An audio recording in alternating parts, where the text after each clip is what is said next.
Puji Tuhan, pada kesempatan ini kita akan mendengarkan renungan singkat dari saya. Saya akan bacakan ayat firman Tuhan dari 1 Raja-Raja pasal 9 ayat 6, 7, 8, 9. Demikian firman Tuhan. Tetapi jika kamu ini dan anak-anakmu berbalik daripadaku dan tidak berpegang pada segala perintah dan ketetapanku yang telah kuberikan kepadamu, dan pergi beribadah kepada Allah lain dan sujud menyembah kepadanya, maka aku akan melenyapkan orang Israel dari atas tanah yang telah kuberikan kepada mereka, dan rumah yang telah kukuduskan bagi namaku itu akan kubuang dari hadapanku.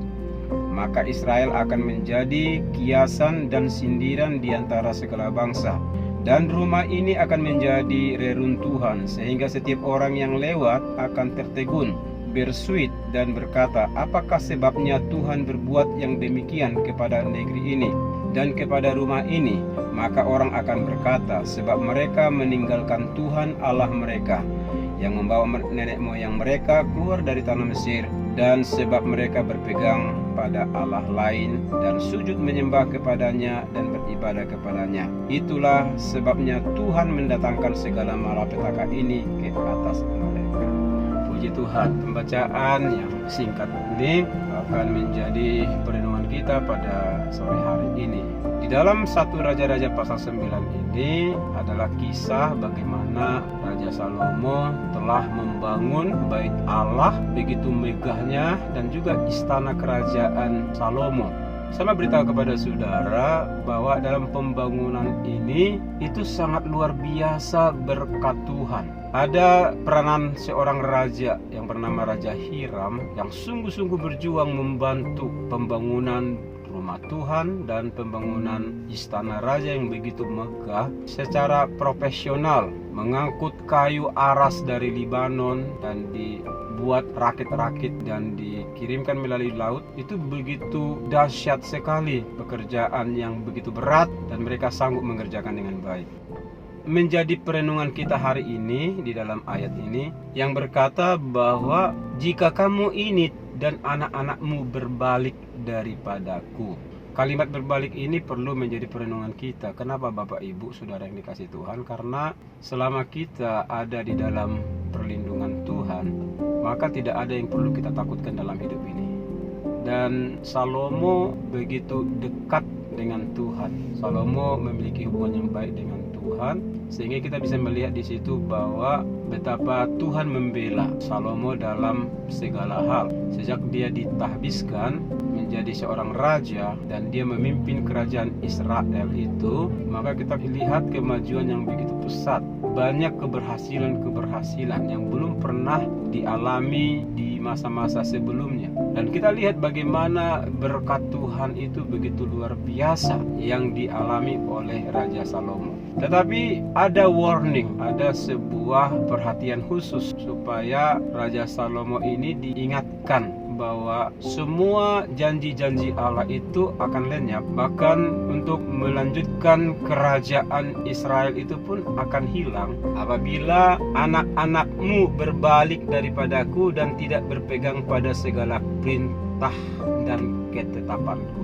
Jadi ada syarat yang diberikan oleh Allah kepada Raja Salomo supaya dia dan keturunannya itu perlu diberi kepastian bahwa mereka tidak berbalik atau meninggalkan Tuhan. Saya melihat ada faktor-faktor yang menyebabkan kenapa orang meninggalkan Tuhan. Orang akan merasa bahwa dia tidak butuh Tuhan ketika dia sudah berhasil. Dulu dia miskin, sekarang bisnisnya lagi lancar, bahkan berkembang pesat, dan di tengah-tengah perkembangan yang begitu luar biasa, akhirnya dia sangat sibuk siang dan malam sampai tidak punya waktu lagi untuk beribadah kepada Tuhan, tidak lagi ada waktu bersama dengan keluarga. Jadi yang ada di dalam pikirannya, yang ada dalam hatinya adalah mendapatkan harta sebanyak-banyaknya. Kekayaan juga bisa membuat seseorang melupakan Tuhan, terlalu asyik, terlalu menikmati. Saudaraku yang dikasih Tuhan, hidup itu ada masanya, ada waktunya. Kalau saudara lagi di bawah sekarang, roda juga akan berputar. Saudara suatu saat nanti akan ada di posisi atas. Kalau saudara ada di bawah, maka ketika engkau bergiat di dalam Tuhan, engkau bersandar, berharap kepada Allah, engkau berdoa, engkau baik-baik saja keadaanmu sampai engkau mencapai puncak. Di situ sebenarnya tidak ada masalah. Tetapi yang menjadi perhatian kita adalah ketika engkau berada di titik puncak, jangan sampai engkau melupakan Tuhan. Itu yang diingatkan oleh Allah kepada Raja Salomo. Aku berjanji akan memberkati engkau. Aku akan mendatangkan kemuliaan bagi kerajaanmu turun-temurun untuk seterusnya. Dan selama Salomo takut akan Tuhan, kita lihat bagaimana dia diberkati Tuhan. Tetapi kalau sampai generasi-generasi berikutnya akhirnya melupakan Tuhan, dan kita lihat anak-anak Salomo juga akhirnya hidupnya tidak benar di mata Allah. Mereka meninggalkan Tuhan. Dan apa yang terjadi? Pembacaan yang terakhir ini dikatakan bahwa aku akan melenyapkan orang Israel dan atas tanah yang telah kuberikan kepada mereka, dan rumah yang telah kukuduskan bagi namaku itu akan kubuang di hadapanku. Maka Israel akan menjadi kiasan dan siutan dan sindiran di antara segala bangsa. Ada satu warning yang dari Tuhan melalui pembacaan Alkitab ini. Apa yang Tuhan berikan, Tuhan bisa cabut. Seperti yang terjadi dalam kehidupannya Raja Salomo ini. Kalau mereka baik-baik saja cinta Tuhan, mereka tidak melupakan Tuhan, mereka tetap setia beribadah kepada Allah, mereka dibela Tuhan. Tetapi begitu mereka meninggalkan Tuhan, lihat, kerajaan Israel akhirnya terpecah. Kenapa, saudaraku?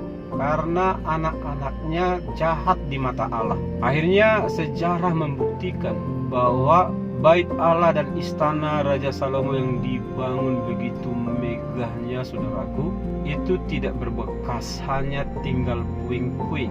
Saudaraku, inilah kehidupan yang nyata yang harus kita pikirkan. Bahwa kalau saudara ada dalam pemeliharaan Tuhan, saudara tidak perlu takut dan ragu bahwa Tuhan sanggup menolong saudara, memberkati saudara. Tetapi ingat, jangan pernah lupakan Tuhan. Masa pandemi yang kita alami sekarang ini, orang bertanya, ada apa ya? Kenapa penyakit ini menyeluruh sampai seluruh dunia mengalami COVID-19? Ada orang berkata ini penghukuman Tuhan. Ada orang berkata ini rekayasa. Tetapi saya katakan, apapun itu, kita perlu mengintrospeksi diri kita. Mari kita terlebih dahulu memeriksa diri kita di hadapan Allah. Siapa tahu jalan kita sudah melenceng. Siapa tahu kita sudah menyimpang ke kiri dan ke kanan. Siapa tahu hati kita sudah jauh dari Tuhan. Selama ini kita terpesona, terkagum dengan segala berkat Tuhan yang kau terima. Engkau sampai lupa bahwa engkau juga adalah anak-anak Tuhan yang harus membangun hubungan dengan Tuhan, beribadah dengan setia kepada Allah. Hidup ini akan berlalu, hidup ini akan berkesudahan. Tidak ada manusia yang hidup kekal, ada masanya. Dan itu sebabnya kita harus memikirkan bagaimana kita di masa yang akan datang. Tuhan pegang kendali, betul. Tapi kalau kita jahat di mata Tuhan, kalau kita jauh dari Tuhan, apakah kira-kira Tuhan mau melindungi kita? Apakah kira-kira Tuhan mau memberkati kita? Salomo saja, seorang raja yang sangat diberkati Tuhan, kagum dengan imannya, kagum dengan sosoknya, keputusannya, hatinya. Tetapi ketika dia jauh dari Tuhan, ketika istri-istrinya yang banyak itu menarik hatinya, bahkan mengizinkan para istrinya itu beribadah kepada berhala-berhala, dan itu membuat dia menjadi renggang dengan Tuhan. Saya mengatakan kepada saudara, saudara akan menjadi orang Kristen yang tetap teguh imannya kalau engkau tidak pernah melupakan Tuhan. Jangan pernah tinggalkan Tuhan. Jangan pernah engkau menghabiskan satu hari tanpa kehadiran Allah. Mari saya ingatkan kepada saudara, Bapak Ibu, saudara yang dikasih Tuhan, cintai Tuhan lebih daripada segalanya. Segala sesuatu ini akan berlalu, dan hidupmu jauh lebih berharga daripada hartamu. Itu sebabnya jangan engkau pelit dengan hartamu. Jangan engkau habiskan untuk hal yang sia-sia. Kalau engkau diberkati Tuhan dengan harta, maka engkau ambil bagian dalam pekerjaan Tuhan. Engkau sedang menabung harta di surga. Hari-hari ini saya banyak melihat orang, mereka tidak tahu tujuannya. Uangnya banyak, berkatnya banyak, tetapi bingung. Umur sudah tua, tetapi bingung. harta ini mau dibawa kemana? Disimpan-simpan, disayang-sayang. Saudaraku, jangan menjadi manusia yang bodoh. Kalau engkau diberkati Tuhan, ada kekayaan yang Tuhan beri kepadamu, maka saya katakan kepada saudara, saudara harus memberi untuk pekerjaan Tuhan, memberitakan Injil. Dan saudara buat hidupmu berguna di mata Allah. Apa gunanya kau memiliki seisi dunia ini tapi jiwamu binasa? Tapi kalau engkau memiliki hati yang cinta Tuhan, maka dengan sendirinya engkau akan menggerakkan semua kemampuanmu untuk Tuhan. Saudaraku, hari ini lewat pembacaan yang kita dengar bahwa kalau Raja Salomo tidak mau setia kepada Allah, dia melupakan Tuhan dan anak-anaknya melupakan Tuhan, maka istana yang begitu megah, bait Allah yang begitu indah, begitu mengagumkan itu akan menjadi reruntuhan, tidak ada gunanya. Hanya sebuah sejarah yang dicatat bahwa pernah ada seorang raja yang luar biasa kemuliaannya diangkat Tuhan, tetapi begitu dia melupakan Tuhan, semuanya akan menjadi reruntuhan. Mau gak saudaraku hidupmu jadi reruntuhan di masa yang akan datang? Masa depan kita adalah ada di dalam tangan Tuhan. Anak-anakmu, masa depan mereka, mungkin hari ini anak-anakmu masih kecil-kecil, tetapi sebentar lagi mereka akan dewasa, mereka akan menikah, mereka akan punya anak, mereka punya keturunan. Apa yang kau bangun hari ini, membangun di masa yang akan datang. Apa yang kau tabur hari ini, yang kau akan menuai di masa yang akan datang. Sebabnya saudaraku, hidup ini terlalu sangat singkat. Tidak perlu engkau bermegah di dalam kedagingan, dalam keinginan dunia ini. Nikmati saja apa yang kau miliki.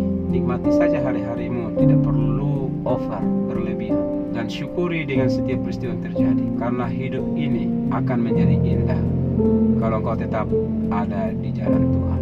Kiranya renungan ini menguatkan kita, memberkati kita. Shalom, sampai jumpa. Tuhan Yesus memberkati.